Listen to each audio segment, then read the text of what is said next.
Provavelmente você já deve ter ouvido falar de Golias, um guerreiro filisteu de quase 3 metros de altura que enfrentou o exército de Israel e foi derrotado pelo jovem Davi com apenas uma pedrada. Segundo a Bíblia Sagrada, existe um tempo em que a terra era habitada por centenas de gigantes, mas afinal de contas, quem eram esses gigantes, de onde eles surgiram e por que eles deixaram de existir? Essas e outras perguntas serão respondidas no vídeo de hoje, e mais ainda vamos apresentar alguns segredos nunca revelado antes para você sobre os gigantes, algumas coisas que estão ocultas ao conhecimento de todos. Amém.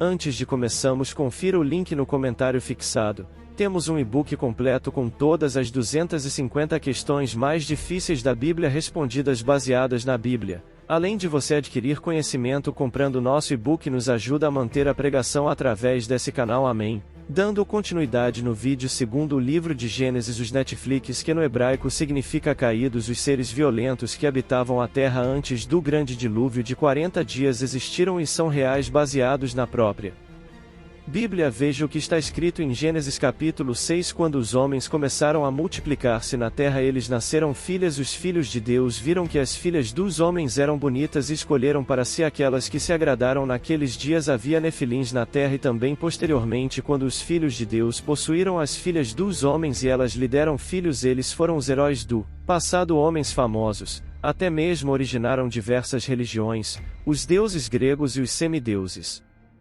relatados em outras culturas têm essa origem, são resultado dessa cruz entre anjo caído e mulher humana. Esses seres foram cruéis e lendários e fizeram história por onde passaram. Estudiosos acreditam que o termo filhos de Deus usado nessa passagem era na verdade usado para descrever anjos caídos que se rebelaram contra Deus, foram expulsos do céu junto com seu líder Satanás. Esses anjos para algumas pessoas seriam os mesmos do livro de Noé, os anjos conhecidos como sentinelas, isto porque no livro de Jó os anjos são chamados com a mesma expressão filhos de Deus. Esses anjos teriam se materializados em corpos humanos e se relacionado com as mulheres, e desse relacionamento proibido teriam nascido seres gigantescos, porém isso causou um grande ira em Deus, pois esta união desobedecia à ordem natural humana por terem abandonado seus corpos celestes e adotado a forma humana. Os anjos caídos que se relacionaram com as mulheres foram presos por Deus no inferno para o dia do juízo final. Veja o que está escrito em Judas versículo 6. Aos anjos que não conservaram as suas posições de autoridade, mas abandonaram a sua própria morada, ele pois tem guardado trevas, presos com correntes eternas para o juízo do grande dia. Partindo desse princípio, na época de Noé então haviam gigantes e humanos vivendo na terra. Os gigantes eram uma raça híbrida, meio humanos, meio demônios, dotados de grande força, eram comparados a heróis. Então Deus escolheu Noé e seus filhos e ordenou que estes construíssem uma grande arca para acomodar um casal de cada espécie de animal da terra. Então veio a chuva, a terra foi coberta de água e todas as pessoas, inclusive os nefilins, foram exterminados. Somente Noé e sua família sobreviveram ao dilúvio e foi-lhes dado então a missão de repovoar a terra. Alguns acreditam que Noé foi escolhido para esta missão por ser puro, mas não meramente puro de coração, mas puro de sangue, pois a palavra puro usada na Bíblia no hebraico transmite o sinal de raça pura, ou seja, ele teria sido escolhido pois sua linhagem ainda não havia sido contaminada com genes híbridos de gigantes. Ele era um ser humano puro. Agora você pode estar se perguntando se todos os anjos caídos foram mortos no dilúvio, porque a Bíblia traz relatos de outros gigantes que viveram na terra depois dos tempos de Noé. Além de Golias, a Bíblia mostra que após o dilúvio os israelitas que espionaram a terra de Canaã ficaram assustados quando viram homens muito grandes vivendo naquele local. Eles disseram a Moisés: a terra para a qual fomos em missão de reconhecimento devora os que nela vivem. Todos os que vimos são de grande estatura. Vimos também os gigantes, os descendentes de Enaque, diante de quem parecíamos gafanhotos a nós e a eles. É provável que aqueles homens que espiaram a terra de Canaã tivessem visto pessoas muito altas e por engano talvez acharam que eram os nefilins. Existe outra teoria também que explicaria a existência de gigantes pós-dilúvio. Ela se baseia na teoria que somente a linhagem de Noé seria pura. Mas talvez seus filhos não fossem tão puros assim geneticamente, herdando tais genes híbridos de sua mãe, por exemplo, a mulher de Noé. Logo, esses seres gigantes vistos pelos israelitas seriam os descendentes dos antigos. Também existem aqueles que não acreditam que os nefilins eram filhos de anjos caídos. Para estas pessoas, os filhos de Deus descritos em Gênesis 6 não poderiam ser anjos e sim descendentes de Sete, filho de Adão e Eva, que permaneceu fiel a Deus até o fim. Já as filhas dos homens seriam as descendentes de Caim, um povo rebelde que não servia a Deus. O casamento entre membros dessas duas famílias teria gerado os de feliz, mas pare para pensar como um homem e uma mulher normal poderiam gerar filhos gigantes. Sabemos que o ser humano tem fatores genéticos muito complexos, então é praticamente impossível um gigante ser gerado a partir de duas pessoas de tamanho normal, até mesmo uma pessoal alta gerada de pessoas de tamanho baixo, e algo bastante raro de acontecer, mas possível agora um gigante impossível. Até aqui vimos possíveis explicações sobre a de gigantes baseados somente na Bíblia, mas existe algo no Antigo Egito que intriga e traz mais forças sobre tais seres. Acompanhe comigo. O Egito há muitos séculos atrás foi um poderoso império que dominou o continente africano. Suas façanhas intrigam até hoje os pesquisadores, como por exemplo como foram construídas as pirâmides. Humanos comuns dificilmente teriam força para erguer pesados blocos de pedra como esses blocos foram cortados tão perfeitamente nas pinturas e esculturas egípcias. Podemos observar a existência de pessoas claramente maiores que as outras, crânios alongados e até mesmo a existência de sarcófagos gigantes. Claro, não podemos bater o martelo, pois a arte egípcia poderia estar relatando outras coisas, como por exemplo grandeza de um deus perante os demais homens, mas convenhamos, se esses poderosos seres gigantes habitaram mesmo a Terra antes do dilúvio, isso seria o primeiro passo rumo à explicação da construção das pirâmides. Bom, esse é um tema muito polêmico, alguns acreditam e outros não. E você, o que acha? Existiram gigantes? Eles eram seres híbridos ou apenas humanos normais um pouco mais altos que o comum? Eu particularmente acredito que antes do dilúvio, através dos matérias escritos já encontrados e das provas históricas, gigantes reais enormes existiram, até porque o clima no planeta Terra era totalmente diferente. Porém, após o dilúvio, eu acredito que algumas pessoas atingiram 3 metros por ter um gene ainda próximo ao dos gigantes e corrompido, mas isso rapidamente foi passando com o passar dos anos e a altura foi mudando e diminuindo. Acho a teoria mais plausível. Se analisarmos hoje mesmo, existem diversos jogadores de basquete com 2,30 metros naquela época, com DNA próximo ao dos gigantes. Uma pessoa tranquilamente chegaria aos seus 3 metros de altura. Vamos a alguns segredos totalmente ocultos sobre os gigantes, algumas coisas que foram reveladas ao passar do ano através de diversos estudiosos e teorias teológicas. Primeiro, porque eles fizeram isso. Uma coisa que é muito debatida no meio acadêmico são as razões pelas quais os demônios teriam resolvido se unir às mulheres humanas. Por que os demônios fariam tal coisa? Bom, as Sagradas Escrituras não nos dão uma resposta clara a respeito disso. Fica subentendido de todas as narrativas bíblicas que os demônios possuem uma natureza originalmente perversa e, portanto, tudo o que fazem o fazem com o intento de subverter a ordem natural das coisas. Por isso, nada do que eles fizeram ou ainda fazem deveria nos surpreender, mas um pequeno grupo de teólogos, indo mais a fundo em pesquisas, parece ter conquistado a dádiva do conhecimento e, no que se refere a uma motivação específica para o ato desses anjos caídos, eles dizem que a melhor hipótese é de que eles gostariam de ver o que aconteceria com essa fusão. Os demônios ainda não sabiam o que se originaria dali, e para bagunçar a ordem natural da Terra e gerar um verdadeiro caos, eles tomaram essa decisão e fizeram isso. Se formos analisar os motivos dos demônios fazerem o que fazem, veremos que o motivo e a própria natureza totalmente destruída e atirada no pecado e algo normal para eles. Segundo o DNA demoníaco, homens gigantes, filhos de anjos, o que de fato eram os nefilins. De acordo com os textos hebraicos, os nefilins seriam uma raça de homens gigantes que tinha como finalidade de vida a perversidade e a maldade. Não se sabe muito a respeito de seus feitos aqui na Terra, apenas que eles se dedicavam ao que era mal. Seu grande tamanho e poder seriam advindos da mistura de DNA demoníaco e humano. E por isso carregavam em sua genética boa parte da natureza de seus pais. Os genes deles não parecem ter sido alienígenas como muitos alegam. A Bíblia os traz como seres físicos e reais produzidos da união entre os filhos de Deus e as filhas dos homens. Quem eram os nefilins? Os heróis do passado, homens de renome, porém com coração voltado para o iníquo. Eles foram provavelmente os grandes heróis que marcaram época na história da raça humana, pessoas que estiveram no comando de diversas coisas, mas são apenas um fruto de uma bagunça feita por demônios na criação.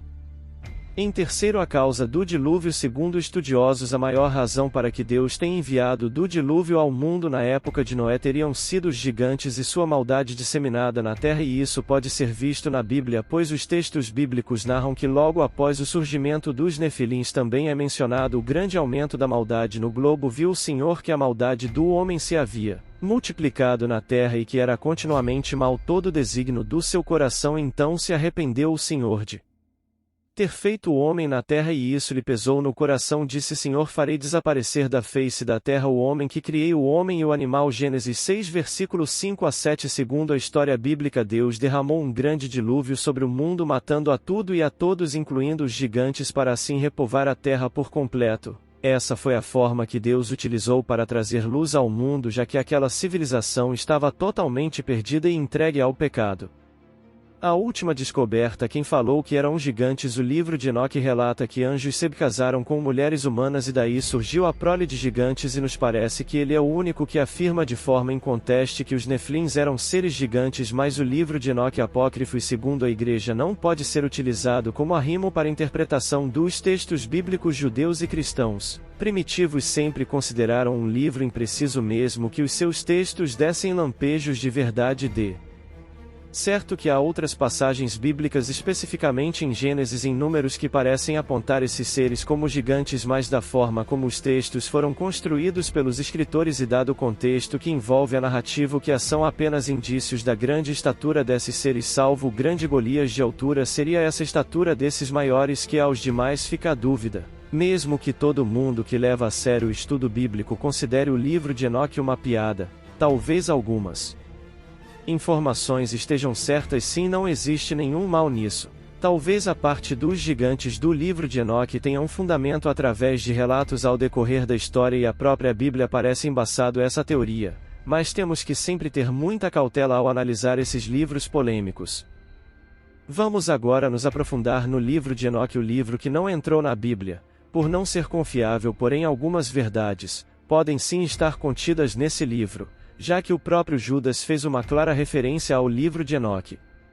O livro proibido de Enoque revela os segredos das escrituras banidas. O manuscrito de Enoque começa com um aviso para toda a humanidade que transformaram a terra em um lugar de indulgências, derramamento de sangue e magia, escrito há centenas de anos atrás, com registros mais antigos datando de cerca de 300 anos antes de Cristo e os mais recentes de cerca de 100 anos antes de Cristo. O livro de Enoque foi removido do cano judaico e cristão nos primeiros séculos, pois conter algumas coisas que não são consistentes, mas ele revela segredos profundos que podem ou não ser verdadeiros. Devemos lembrar que o manual do cristão e a Bíblia e a Palavra de Deus e esses outros livros contêm apenas meias verdades. Amém.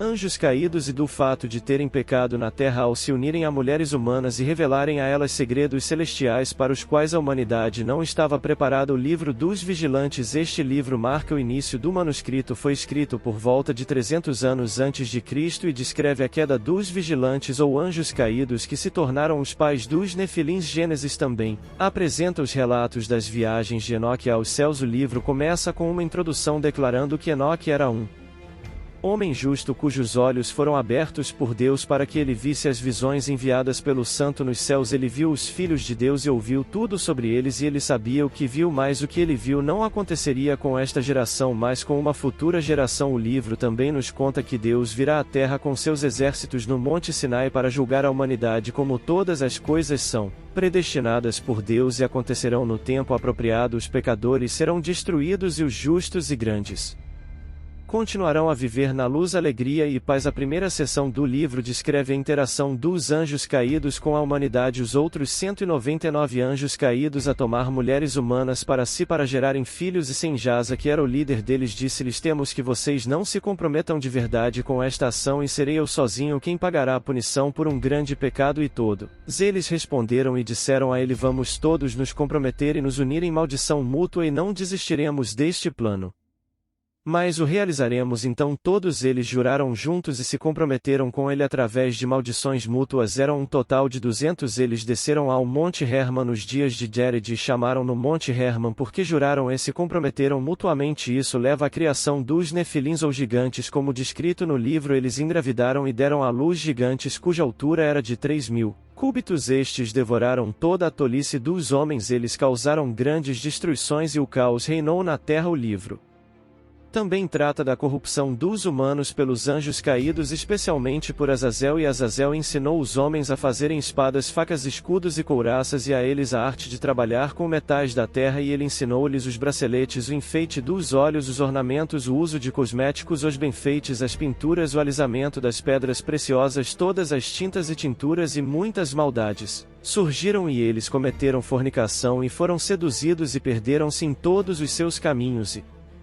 encantamentos armados. A solução dos encantamentos. Ezequiel: o conhecimento das nuvens era que os sinais da terra chama-se os sinais do sol. Apelaram a Deus para juntos os habitantes da terra e os anjos caídos. Deus envia Uriel para avisar Noé do próximo dilúvio e o que ele deve fazer, e o Altíssimo disse: vai até Noé e diga a ele: por mim esconda-se e revele o fim vindouro, que toda a terra será destruída e um dilúvio cobrirá toda a terra e destruirá tudo que nela vive, e agora instrua-o a ser salvo e que sua semente seja preservada para todas as gerações do mundo. Deus ordena a Rafael que prenda Azazel, dá instruções a Gabriel que amarre os anjos caídos. Livro dos Provérbios. Os capítulos 37 ao 71 do livro de Enoque são conhecidos como o livro dos Provérbios. Aqui o debate acadêmico se concentra na tese de que este livro é baseado no livro dos vigilantes caídos, mas também com os reis malignos da terra. O interessante neste livro é que a expressão filho do homem é usada para se referir ao herói escatológico, também chamado de justo escolhido e Messias, que se sentará no trono de glória no dia do juízo. A primeira referência conhecida à expressão filho do homem como título específico nas escrituras hebraicas é encontrada no livro de Enoque. Seu uso pode ter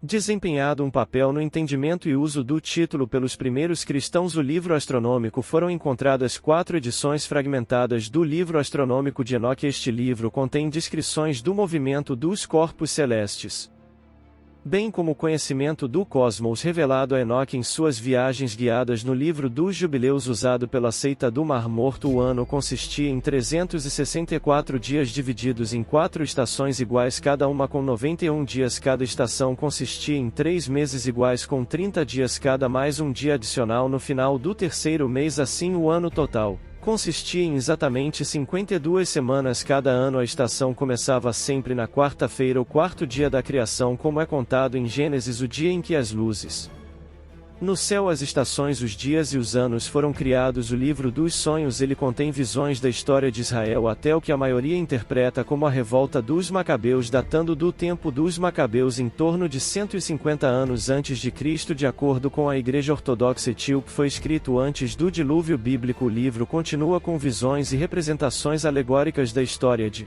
Israel, usando animais como símbolos de pessoas e pessoas como símbolos de anjos. A mensagem de Enoque aos estudiosos datam este manuscrito em cerca de 170 anos antes de Cristo. O livro é dividido em 5 subseções. Apocalipse da semana. Esta subseção narra a história do mundo através de uma estrutura de 10 períodos chamados de semanas, sendo 7 relacionados a eventos passados e 3 a eventos futuros. O ponto culminante: exortação. Esta breve lista de exortações à justiça foi dita por Enoque a seu filho Matusalém, servindo como uma ponte para a próxima subseção. A carta. A primeira parte da carta descreve a sabedoria de Deus, a recompensa final dos justos e o castigo dos maus, bem como as duas vias separadas da justiça e da injustiça. Em seguida vem 6 oráculos contra os pecadores, o testemunho de toda a criação contra eles e a garantia do seu destino após a morte. Continuação. O nascimento de Noé. Essa parte aparece nos fragmentos de Quemon separada por um espaço vazio do texto anterior e portanto parece ser um apêndice. Ela descreve o dilúvio e o nascimento de Noé, que foi concebido com a aparência de um anjo. Conclusão: esta seção não é encontrada em Câmara, é considerado o trabalho do último redator. Ela enfatiza a geração da luz em contraposição aos pecadores que estão condenados à escuridão, porque este antigo livro da Bíblia é negligenciado e até mesmo proibido pela religião oficial quando contém tanta história sobre nossas raízes. O que mais ele tem a dizer? Já ficou claro que uma das razões para a proibição do livro é provavelmente o fato de ele começar com um aviso à humanidade descrevendo o juízo divino que atingirá todos os não merecedores da salvação. A seguir há uma explicação sobre como os gigantes parecidos como nefilins que percorriam a terra como descrito em Gênesis surgiram. Eles também servem como justificativa para o dilúvio, mas Deus advertiu Noé mesmo assim e salvou a humanidade. Os relatos das viagens de Enoque pelos reinos celestiais, detalhando os poderes celestiais e a crueldade que aguarda os humanos corrompidos, provavelmente também não são bem vistos. O livro de Enoque, cheio de mistérios e segredos ocultos que foram escondidos da humanidade, talvez por não serem verdadeiros ou talvez por conter meias verdades deturbadas. A leitura vale como uma curiosidade, porém não podemos levar esses livros tão a sérios, pois não estão na Bíblia e a Igreja mais acreditou na canonidade do livro. Amém. Deixe nos comentários sua opinião a respeito do livro.